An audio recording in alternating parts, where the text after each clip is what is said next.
Elshinta News and Talk.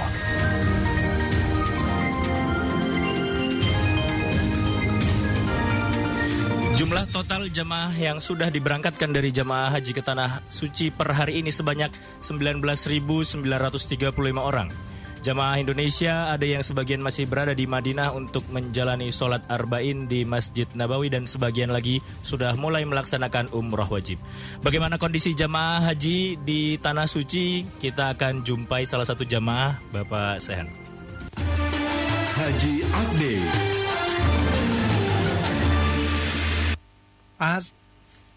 Pak Sehan, bagaimana kabar di sana, Pak Sehan? Alhamdulillah, semoga saya teman-teman. Iya, kabarnya di sana terik sekali, Pak Sehan. Iya Mas. Tapi untuk hari ini, alhamdulillah malah agak dingin dibanding kemarin, itu Mas. Kalau hari ini berapa Pak untuk suhunya, Pak? Hari ini itu 34 sampai 43. Ini lumayan. Dibanding kemarin itu sampai 47. Cukup terik, Pak ya? Kemarin. Iya. Iya. Terus kemudian untuk para jamaah hari ini, Pak Sehan, apa agenda jamaah sebelum berangkat menunaikan rukun haji yang sudah ditentukan? Ya, terima kasih para pemirsa pendengar radio Elshinta saya. Saya ini dari Kloter 8 Kabupaten Kudus yang tiba di Madinah kemarin hari Kamis jam 11. Kemudian Kamis jam 11 nyampe di Madinah, terus kemudian mulai asar dimulai arba'in sama teman-teman itu. Oke. Sehingga sampai hari ini. Dan hari ini ada semacam tour teman-teman itu waktu dari subuh sampai zuhur ini tour ke beberapa wisata di Madinah. Kita akan ke Masjid Quba, kemudian ke makam Syuhada atau Prajurit dan ke perpustakaan Madinah. Nanti sebentar lagi untuk persiapan sholat zuhur. Jadi selama 9 hari ini semua jamaah di Madinah memang tujuannya untuk melaksanakan sholat jamaah arba'in itu 40 tidak terlaksana gitu. Dan setelah itu nanti untuk persiapan saya itu akan ke Mekah besok hari Jumat sore jam 11. Ya, Pak Sehan, ini kan cuaca di Arab Saudi sangat terik begitu ya, bahkan bisa sampai 47 derajat Celcius begitu. Apakah jamaah haji saat ini di sana banyak juga yang menunaikan ibadah-ibadah sunnah juga, Pak? Saking euforianya. Padahal diimbau tidak ya? Ya gini Mas, memang menghadapi cuaca yang ekstrim bagi kita orang Indonesia itu memang sudah diwanti-wanti dari teman-teman PPIH Arab Saudi sektor 2 Madinah sudah sering mengingatkan. Jadi kalau keluar untuk sholat jamaah itu arba'in itu memang yang wajib itu satu harus bawa payung. Kemudian yang kedua harus pakai kacamata hitam. Yang ketiga itu harus membawa semprotan air di wajah itu tiap 10 menit buat wajahnya gitu. Kemudian yang keempat itu harus sering minum, tidak harus menunggu haus. Minum diam-diam gitu dengan cara tidak langsung ditelan. Tidak langsung ditelan tapi ditahan dulu di mulut gitu Pak Sehan ya. Di mulut gitu ya, baru ditelan. Dan itu sesering mungkin itu. Dan alhamdulillah dan semua teman-teman ini itu alhamdulillah selalu sehat dengan cara. Tapi banyak yang tetap menjalankan ibadah-ibadah sunnahnya Pak, walaupun dihimbau untuk mengurangi kegiatan fisik agar tidak terlalu tersengat terik matahari yang sangat luar biasa di sana, Pak Sayan. Ya, caranya begini Mas, itu ke masjid tidak setiap ya, pulangnya tidak setiap waktu. Jadi 3 kali ke masjid. Subuh itu jam 3. Ya, sekalian tahajud Pak ya. Pulang jam 5 pulang ke hotel. Ya. Terus kemudian sarapan. Ya. Nanti itu berangkat ke masjid itu jam 11. Itu triknya bukan main itu jam 11 itu. Kemudian setelah nggak pulang ke hotel, nunggu asar. Jadi dua waktu tidur sama asar itu di masjid. Nanti pulangnya setelah asar itu jam 5, agak sorean. Kemudian makan siang di hotel itu. Kemudian maghrib sama isya 1 kali. Jadi berangkatnya hanya sekali siang aja itu. Terus nanti malam gitu. Polanya begitu. Jangan setelah duhur pulang, nanti asar ke masjid lagi, pulang lagi. Berat kalau begitu Mas itu. Melihat kondisi Saudi Arab yang seperti itu Pak, masih panas terik, cuacanya juga berubah-ubah begitu ya Pak. Adakah pelayanan yang disediakan baik dari panitia Indonesia ataupun dari tuan rumah Arab Saudi begitu untuk menjamu tamu-tamunya begitu? Ya. Gini, yang pertama dari teman-teman PPIH Arab Saudi sektor 2 Madinah. Saya kebetulan itu saya itu ditempati kantor sekretariat PPIH sektor 2 Madinah di lantai 1 itu. Sehingga di pembimbing segala macam. Sehingga di situ kalau ada kesulitan itu langsung dihandle oleh teman-teman PPIH sektor 2 Madinah itu. Ada yang ketas, ada yang air di hotel mati, ada yang mungkin lupa bawa masker segala macam, langsung dihandle oleh teman-teman panitia PPIH sektor 2 Madinah itu. Itu pelayanannya begitu. Nah, kemudian yang dari teman-teman Arab itu, ya warga Arab itu terada semacam sodakoh itu Mas, yang ada kurma, ada minuman itu kasih secara gratis itu di masjid. Jalanan itu kadang-kadang ada ngasih kurma. Disediakan begitu Pak Sehan ya di jalanan gitu atau di masjid-masjid. Ya, betul. Gitu. Oke. Nah melihat, bagaimana Pak Sehan? Jadi teman-teman dari Indonesia sangat terbantu, baik terbantu oleh sektor Madinah maupun teman-teman sahabat-sahabat yang aktif di orang Arab itu, familiar dengan teman-teman Indonesia itu.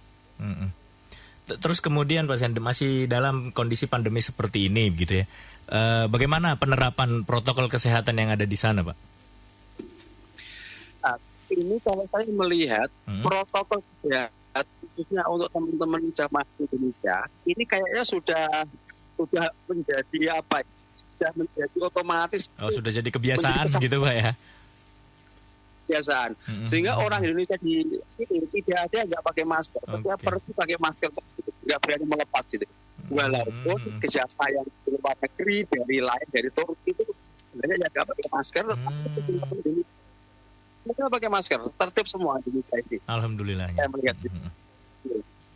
Tapi apa dari pihak Saudi ada peringatan begitu kalau ada jamaah yang melanggar protokol kesehatan, tidak pakai masker mungkin atau tidak menjaga jarak, tidak mencuci tangan, ada peringatannya, Pak Sen? Kalau askarnya di Masjid Nabawi itu kayaknya tidak seperti itu. Oke. Karena di Masjid Nabawi tidak ada tempat yang kayak di kita untuk cuci tangan, tidak ada. Ya. Tapi kalau masker kadang diingatkan, suruh pakai masker. Kalau jarak tidak. Untuk jarak sudah biasa. Oke. Ya. Kalau masker gitu. Tapi kalau jarak sudah rapat normal seperti dulu, nggak ada jarak sepatu. Kalau petugas dari Arab Saudi cukup banyak Pak, cukup ketat penjagaannya, pengawasannya. Ya, kalau masker cukup ketat. Sama yang kedua yang paling ketat itu kalau mau masuk Raudhah. Itu sangat ketat. Jadi tidak susah masuk Raudhah itu. Beberapa aturan yang perlu dimiliki kita jamaah haji. Tapi ada kebiasaan ya biasanya para calon jamaah haji begitu banyak yang ingin menyentuh atau mencium Hajar Aswad begitu. Masih diperbolehkan tidak sih ketika pandemi ini atau tahun ini, Pak Sehan? Itu kan kalau nanti di Mekah, Mas. Ini saya belum sampai di Mekah. Oh, tapi ada informasi diperbolehkan atau tidak, Pak Sen? Atau ada himbauan-himbauan begitu? Belum tahu ya? Belum dapat itu. Kalau yang di Madinah itu yang dilarang oleh amanan Madinah itu kalau doa agak lama di depan makam Rasulullah. Ya. Itu memang tidak boleh. Kemudian mengusap dinding makam Rasulullah itu juga nggak boleh gitu. Oh, berarti hampir semua yang bersifat sentuhan dilarang ya, masih dilarang ya karena pandemi ya? Dilarang. Apalagi kalau sampai pakai sorban kemudian ditempelkan itu langsung agak marah itu asarnya itu nggak boleh itu. Bilangnya haram. Oke. Terus kemudian Pak Sehan, ini posisi masih di Madinah berarti Pak Sehan ya? Iya betul. Iya, di Madinah kan ada ibadah spesial tuh yang tidak bisa dilakukan dimanapun, yaitu beribadah di Raudhah ya, di Taman Raudhah. Terus kemudian beberapa waktu lalu pemerintah Saudi itu meluncurkan aplikasi untuk masuk ke Raudhah. Itu bagaimana itu Pak Sehan? Iya betul Mas. Ini saya termasuk korban tadi malam. Okay. Korban apa ini Pak? Ini sekarang itu saya itu kan ya kalau waktu umroh 2013 itu begitu nyaman mudah masuk Raudhah. Ya.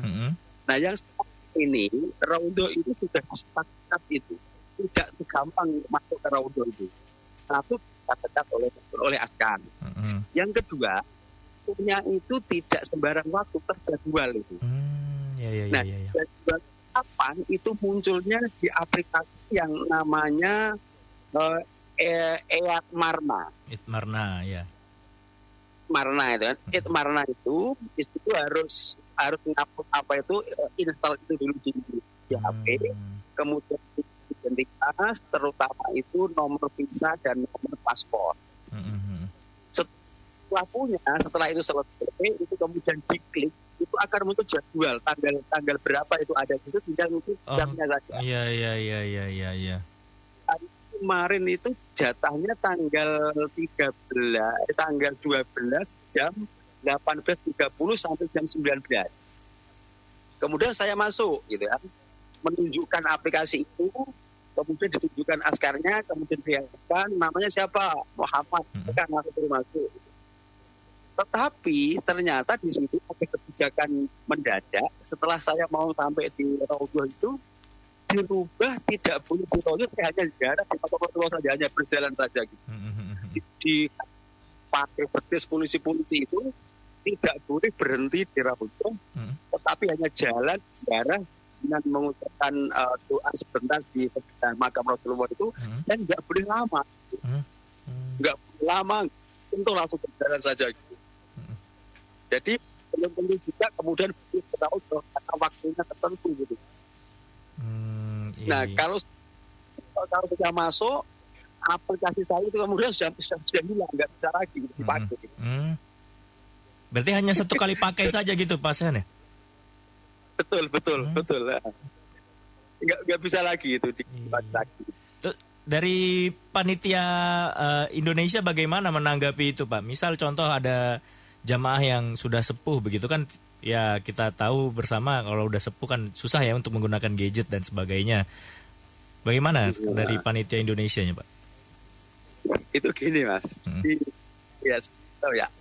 ada yang mengatakan itu ada yang bijak, ada juga kadang-kadang kalau agak nggak terlalu kaku, itu boleh ada beberapa orang yang boleh masuk. Tidak aplikasi, ada yang nggak pakai aplikasi. Subjektif berarti Pak ya? Kalau yang masuk itu boleh, tetapi kalau di Raudhahnya memang agak susah. Kita boleh lewat, tapi hanya ziarah ke makam Rasulullah.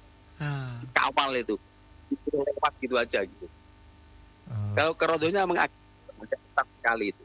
Ya kadang-kadang yang tua-tua pakai roda itu yang ziarah saja lewat ke Rasulullah. Sebentar paling 5 detik atau berapa, lalu disuruh pergi lagi berjalan gitu. Berhenti lama-lama gitu. Tapi ini tidak Pak, tadi kan dikatakan ada semacam harus mendaftar terlebih dahulu. Berarti untuk rukun-rukun haji seperti tawaf, sa'i dan lain sebagainya begitu. Ada pembagian waktunya juga dan sudah ditentukan waktunya atau pembagian kelompoknya atau tidak, Pak? Yang mungkin kalau nanti di Mekah gitu ya. Kalau di Madinah kan hanya arba'in saja. Ya, sudah ditentukan ada pembagian-pembagian semacam itu atau tidak? Kalau perginya ke Mekah kan terjadwal sudah Mas itu ya. Ya. Jadi hari ini itu yang teman-teman dari pagi kloter 1-2 sudah menunggu ke Mekah. Nanti yang kloter 8 itu hari Jumat gitu ya. Ada jadwalnya tidak ada itu. Oh, sudah terjadwal berarti ya. Ya, nggih. Ada perbedaan ini tidak sih prosedur rukun-rukun haji pada tahun ini jika dibandingkan dengan tahun-tahun sebelumnya, Pak Sehan? Kalau menurut saya dari sisi norma agama ya, kalau rukun haji sunnah wajib haji kan sama nggak ya, ada. Tapi prosedurnya tetap sama juga. Tetap sama kayaknya itu ya hanya kok saja kayaknya kan gitu kan nanti sama juga tidak.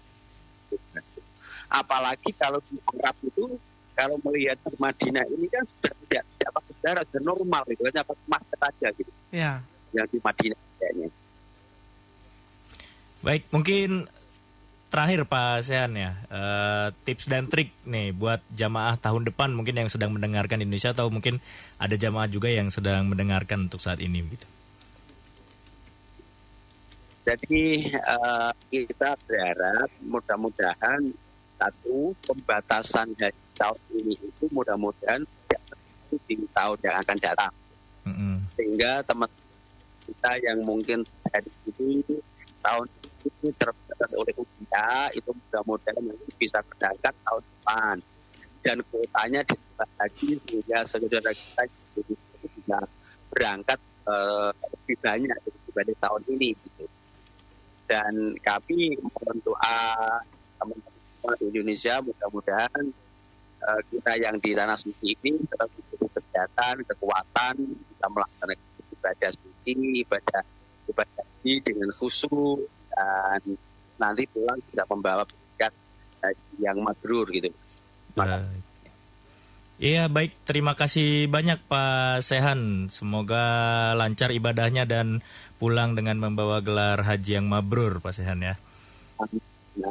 Terima kasih, jaga kesehatan juga Pak Sehan ya. Terima kasih. Assalamualaikum.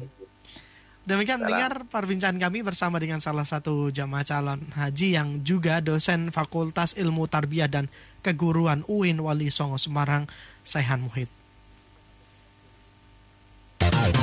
El Sinta Semarang News and Talk.